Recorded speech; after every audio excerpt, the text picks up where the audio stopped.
What's the meaning of cubist?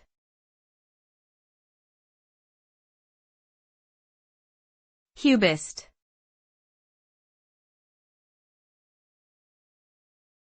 Cubist.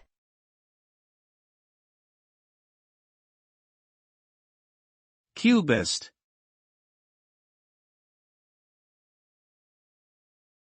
Cubist.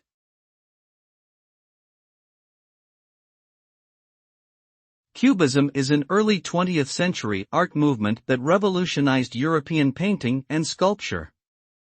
It was pioneered by Pablo Picasso and Georges Braque, and it emphasized the depiction of form as geometric solids, such as cubes and cylinders, rather than as realistic depictions of objects. The style was characterized by fragmented forms, multiple viewpoints, and a flattened perspective. Cubist artworks often depict everyday objects in abstract and surrealistic ways, challenging traditional art conventions.